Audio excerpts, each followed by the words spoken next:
الحمد لله رب العالمين، والصلاة والسلام على سيد الأنبياء والمرسلين وعلى آله وصحبه أجمعين. أما بعد، وبه قال حدثنا حميد بن مسعدة البصري حدثنا عبد الوهاب الثقفي عن حميد عن أنس بن مالك رضي الله عنه وعنهم قال كان رسول الله صلى الله عليه وسلم ربعة، وليس بالطويل ولا بالقصير حسن الجسم، وكان شعره ليس بجعد ولا سبط، أسمر اللون إذا مشى يتكفأ.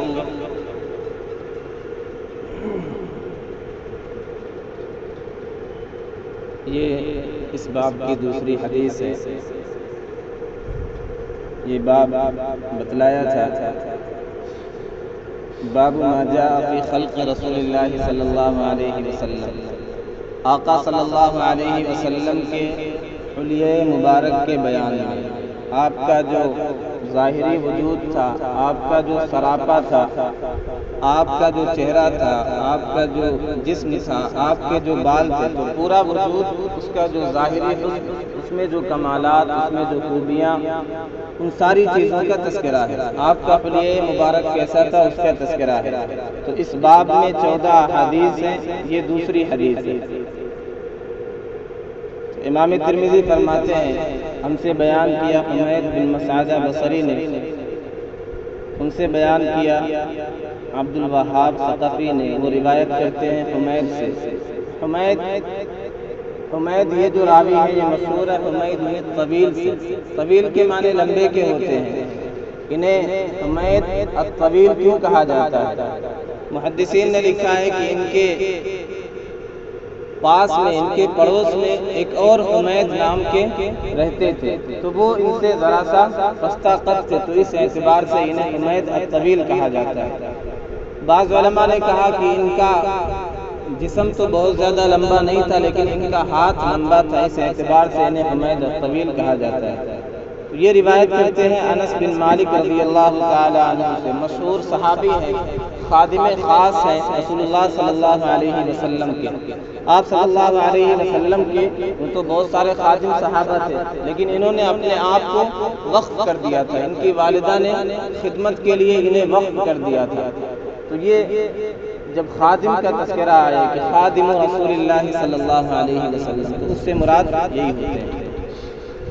ان کا مختصر تذکرہ اس سے پہلی روایت میں آ چکا ہے.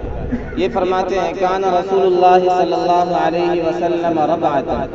رسول اللہ صلی اللہ علیہ وسلم معتدل القامت تھے، درمیانے قد کے تھے.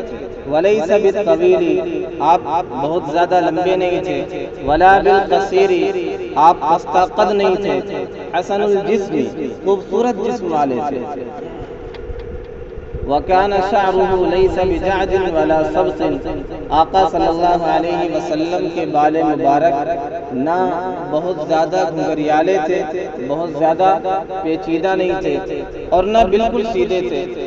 اسمر اللون، آقا صلی اللہ علیہ وسلم کا رنگ سفید گندم گوں تھا. بالکل گندم گوں نہیں. ایک وہ گندم گوں ہوتا ہے جو سیاہی کی طرف مائل ہوتا ہے، ایک اس کو بھی گندم گوں رنگ کہہ دیتے ہیں جو سفیدی میں سرخی ملی ہوئی ہوئی. اذا مشى يتكفأ، جب آپ چلتے تھے تو آگے کی طرف ذرا جھک کر کے چلتے تھے، جیسے کوئی ڈھلوان کی طرف اتر رہا. دیکھیے اس حدیث میں سب سے پہلے آقا صلی اللہ علیہ وسلم کا معتدل القامت ہونا، کہ آپ متوسط القامت تھے، آپ کا قد و قامت اعتدال والا تھا. پھر آگے اس کی وضاحت کر رہے ہیں کہ بہت زیادہ لمبے نہیں.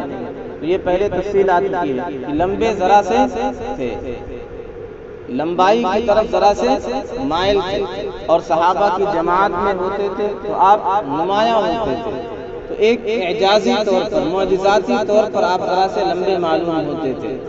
بہرحال جو بالکل درمیانی قد کے ہوتے ہیں، بالکل درمیانی قد کے نہیں تھے، ذرا سے ان سے جدا اور نمایاں تھے، ذرا سے لمبائی کی طرف مائل تھے، اور پستہ قد نہیں تھے. ایک وہ لمبا ہوتا ہے، اتنا لمبا ہوتا ہے کہ جسم کا ایک ایک الگ لگتا ہے. جسے کہا جاتا ہے کہ اونٹ کی طرح اتنی لمبی گردن ہے کہ پورا ہر عضو الگ الگ نظر آ رہا ہے، یا پستہ قد وہ ہوتا ہے جس کے بارے میں کہا جاتا ہے کہ پورے اعضاء ایک دم سے ملے ہوئے ہیں، گڈمڈ ہیں، ایک دوسرے میں بہت زیادہ ملے ہوئے ہیں۔ تو پستہ قد بھی نہیں تھے، بہت زیادہ لمبے بھی نہیں تھے۔ یہ تو قد کی تفصیل ہو گئی، یہ قد کا حسن ہے۔ آگے خصوصی طور پہ حسن الجسم، آقا صلی اللہ علیہ وسلم کا جسم انتہائی خوبصورت، انتہائی حسین، انتہائی دلکش تھا۔ جسم سے مراد یہاں پہ آپ کا جسم بھی ہے، آپ کا رنگ بھی ہے، اور اعضاء کا متناسب ہونا، تناسب کے اعتبار سے جو عضو جس اعتبار سے ہونا چاہیے، جتنا جو لمبا ہونا چاہیے، جس میں جتنا فاصلہ ہونا چاہیے، جس میں جتنا چوڑائی ہونی چاہیے، جو جس اعتبار سے ہونا چاہیے اسی کے اعتبار سے ہے۔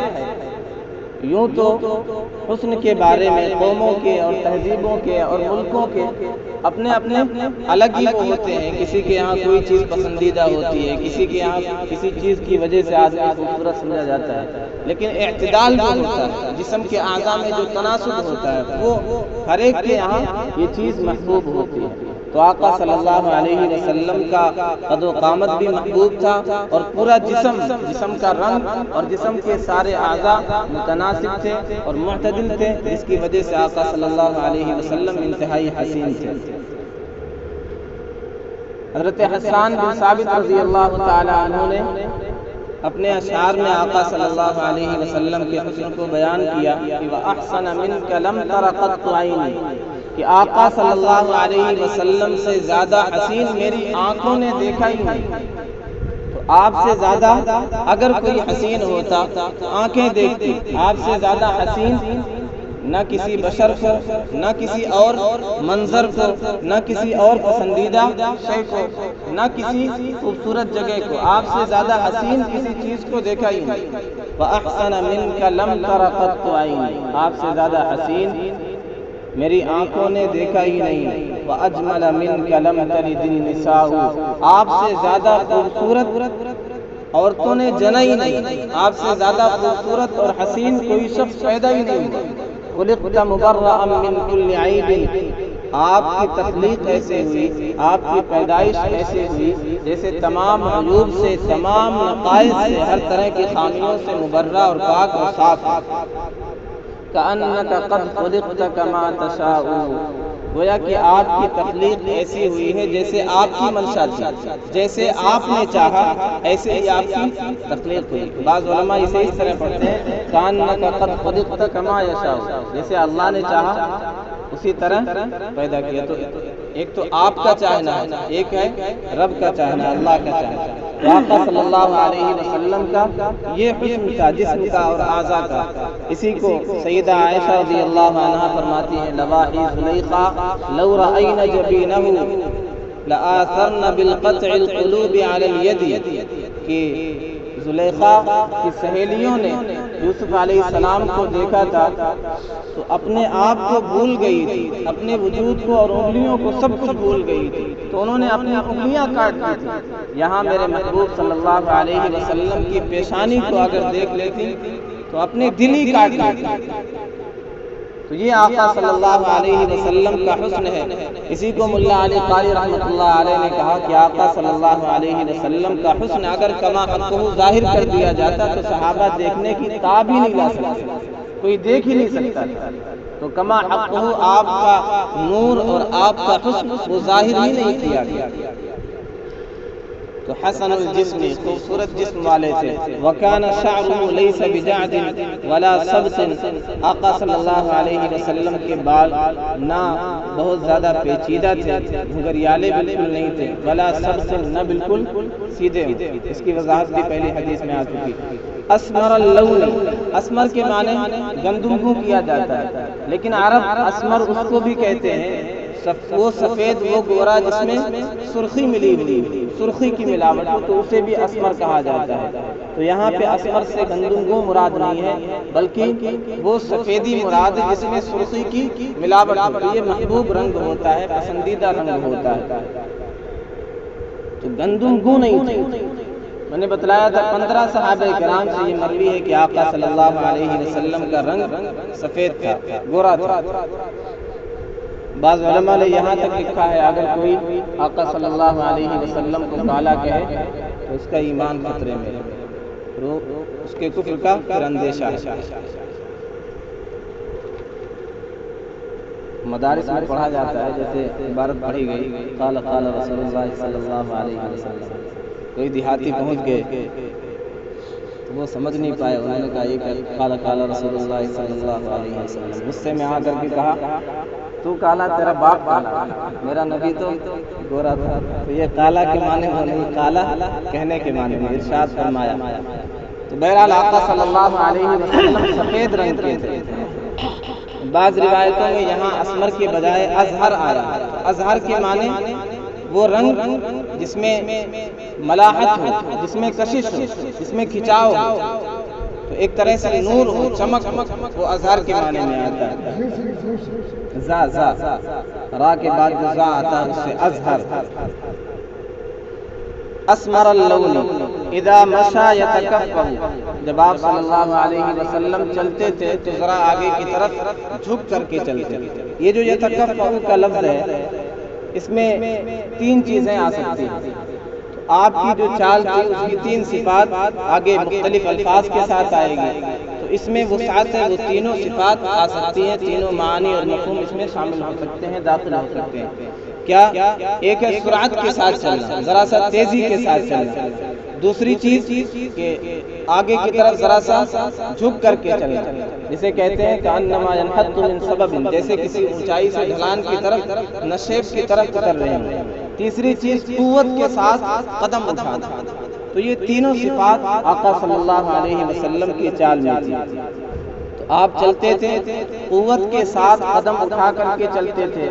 بعض لوگ پاؤں گھسیٹ کر کے چلتے ہیں، وہ اچھی چال نہیں ہوتی ہے۔ تو پاؤں گھسیٹ کر کے چلنے سے جس کے کان میں اس کی آواز جاتی ہے اسے بھی بہت کراہیت ہوتی ہے، عجیب سا لگتا ہے، تو یہ چال اچھی نہیں ہوتی ہے۔ قوت کے ساتھ پاؤں اٹھا کر کے چلنا۔ تو مومن کو ویسے بھی کہا گیا کہ طاقتور ہونا چاہیے، ایسی چال نہیں چلنا چاہیے جیسے کوئی مریل ہو، کوئی کمزور ہو، انتہائی نحیف اور لاغر ہو، ایسی چال نہیں چلنا چاہیے۔ مومن کو مضبوط ہونا چاہیے، طاقتور ہونا چاہیے۔ اس کے لیے کہا گیا تیاری بھی کرنا چاہیے، اپنے جسم پر بھی محنت کرنا چاہیے، ایسی ورزش کرنا چاہیے جس سے اس کا جسم صحت مند رہے، تندرست و توانا رہے، وہ طاقتور رہے۔ تو چال تبھی ایسی ہوگی جب آدمی تندرست و توانا ہوگا، قوت کے ساتھ، مضبوطی کے ساتھ قدم اٹھائے۔ پھر آقا صلی اللہ علیہ وسلم سرعت کے ساتھ، ذرا تیزی کے ساتھ چلتے تھے، تو یہ قوت کی وجہ سے ہوتا ہے۔ بعض صحابہ فرماتے ہیں کہ جب آپ چلتے تھے، ہم آپ کے ساتھ جب چلتے تو ایسا لگتا تھا کہ زمین گویا آپ کے لیے لپیٹ دی گئی۔ آپ تو اپنی نارمل رفتار سے چلتے تھے اور ہمیں تکلف کے ساتھ، ذرا تیزی کے ساتھ چلنا پڑتا تھا آپ کے ساتھ ہونے کے لیے۔ تو آقا صلی اللہ علیہ وسلم جب چلتے تو ایسا لگتا تھا کہ زمین آپ کے لیے لپیٹ دی گئی ہے۔ ایسے تیزی کے ساتھ مراحل طے ہوا کرتے تھے، سفر اتنی آسانی سے طے ہوا کرتا تھا۔ اور آپ ذرا جھک کر کے چلتے تھے، جیسے کشتی ذرا آگے کی طرف جھکی ہوتی ہے، آگے کی طرف مائل ہوتی ہے، تو آپ کی چال میں ذرا سا قدرے آگے کی طرف جھکاؤ ہوا کرتا تھا۔ اور رحمان کے بندوں کی صفات بھی بیان کی گئی، تو اس میں یہ ہے قرآن میں وَعِبَادُ الرَّحْمَنِ الَّذِينَ يَمْشُونَ عَلَى الْأَرْضِ هَوْنًا، رحمان کے بندے وہ ہیں جو چلتے ہیں زمین پر تو سکون و وقار کے ساتھ چلتے ہیں، وہ متکبرانہ چال سے نہیں چلتے ہیں کہ سینہ تان کر کے آکڑ کر کے چلیں، سینہ نکال کر کے، وہ چال نہیں ہوتی۔ تو مومنین سکون و وقار کے ساتھ، مسکنت کے ساتھ، ایک عاجزی کے ساتھ چلتے ہیں، ایک عبدیت کی شان ہوتی ہے ان کی چال میں، متکبرانہ شان نہیں ہوتی ہے۔ دوسری جگہ قرآن کی آیت میں ہے وَلَا تَمْشِ فِي الْأَرْضِ مَرَحًا، زمین میں اکڑ کر کے اتراتے ہوئے نہ چلو، إِنَّكَ لَن تَخْرِقَ الْأَرْضَ وَلَن تَبْلُغَ الْجِبَالَ طُولًا، تم زمین کو پھاڑ نہیں سکتے اور پہاڑ کی اونچائیوں تک نہیں پہنچ سکتے، تو سکون و وقار کے ساتھ، سکون و وقار کی چال چلنا چاہیے۔ تو آقا صلی اللہ علیہ وسلم ذرا سے آگے کی طرف مائل ہو کر کے، آگے کی طرف جھک کر کے، آپ کی چال کی یہ بھی صفت تھی، اس طرح چلا کرتے تھے۔ جدید حکما نے اس کے بے شمار فوائد بھی بیان کیے جو آقا صلی اللہ علیہ وسلم کے چلنے کی جو صفات ہیں کہ قوت کے ساتھ قدم اٹھانا اور آگے کی طرف ذرا جھک کر کے چلنا۔ حکماء یہ کہتے ہیں کہ اس سے جوڑوں کا درد بھی نہیں ہوتا ہے، اس سے آنکھ کی بینائی میں کمی بھی نہیں آتی ہے، آنکھ کی بینائی اس کی روشنی تیز ہوتی ہے، اسی طرح اس کی وجہ سے لمبے سفر میں تھکاوٹ کم محسوس ہوتی ہے اور ذرا سا آگے کی طرف جھک کر کے چلنے میں سفر ذرا جلدی طے ہوتا ہے۔ تو یورپین مورخین کی تاریخوں میں، ان کی کتابوں میں بھی یہ بات موجود ہے کہ اس طرح چلنے میں سفر ذرا جلدی طے ہوتا ہے اور اس کے بے شمار فوائد ہیں۔ تو آقا صلی اللہ علیہ وسلم کے چلنے کا یہ انداز تھا۔ اللہ تبارک و تعالی ہم سب کو آقا صلی اللہ علیہ وسلم سے سچی محبت نصیب فرمائے، آقا صلی اللہ علیہ وسلم کی اتباع کی توفیق نصیب فرمائے۔ سبحان اللہ وبحمدہ، سبحانک اللہم وبحمدک، اشہد ان لا الہ الا انت، استغفرک واتوب الیک۔ سبحان ربک رب العزة عما یصفون، وسلام علی المرسلین۔